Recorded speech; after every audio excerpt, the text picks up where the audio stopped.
Manners, thank you. Well, printing money is one way of papering over the cracks in Europe's fragile recovery.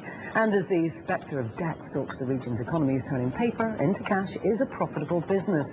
One company stands out, producing banknote paper for over 100 currency denominations in 25 countries, from the Swiss franc to the euro. And beating the counterfeiters is, of course, key. As one of the world's leaders in banknote security, Fortress Paper also produces material used in items such as passports and visas. Well, joining me now is the man who prints money, Fortress CEO Chadwick Wasilenkoff. Chadwick, not enough people come on this show bringing me money, I have to say. Thank you very much for coming in and showing us all of this. Just talk me through this paper here. It looks a bit like a tablecloth, but it is in fact the kind of paper that will be used to print the euro in future, right?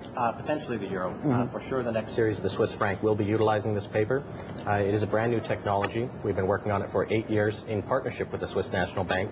Rather than your standard 100% cotton banknote, which can hold several security features, we developed this new product where we take two thin sheets of banknote paper, we bond them together, and right before we bond them we cut holes on either side and then put a molten polymer in the middle. So you have a 3-ply type of product, so it has more than double the durability, but the main focus was additional high security to deter the counterfeiters. Of course. And this is actually what will become the Swiss franc, the new Swiss franc, this one that I'm holding in my hand right now. Yeah. And you can see there the little polymer window. Clearly it's all about stopping the counterfeiters. You've got to be one step ahead of them all the time. I guess they're becoming more and more sophisticated. Absolutely, and with the advent of color photocopiers, scanners, and the technology you can buy off of eBay these days, again, national banks are looking for ways to stay ahead of them. New and innovative products is what drives our industry. Now, you've brought in another note for me to look at here. This is a $100 trillion note. That's correct. Which would be really, really valuable, except that I can see here it's the Reserve Bank of Zimbabwe. That's correct. I guess when you've got inflation, you've got to just keep printing money, right? Absolutely. You know, with quantitative easing and all the national banks these days obviously have stimulus packages out there.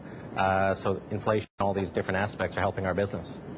Now, a note like this is easier, I guess, to counterfeit. It doesn't seem to have quite as many of those clever little devices as you have on the more modern. So the National Bank has to weigh the risks to rewards. And again, is it more important to deter the counterfeiters or to keep the economy going? And again, they're right now focused on doing that. Is there a figure on how big the counterfeit market is worldwide? There are statistics out, and it varies from country to country. But most national banks are going through challenging times right now, the euro especially, and they've made public disclaimers to that effect, that they do need to launch a new series, and they're working very diligently to develop and design the features for it. Now, you're obviously working very hard on the future of money, but is there a future in paper money? I mean, is it possible that in 50 years' time there won't be any anymore as we use credit cards and the internet? We get that question asked all the time. What we find, though, is banknotes are growing in every single country in the world.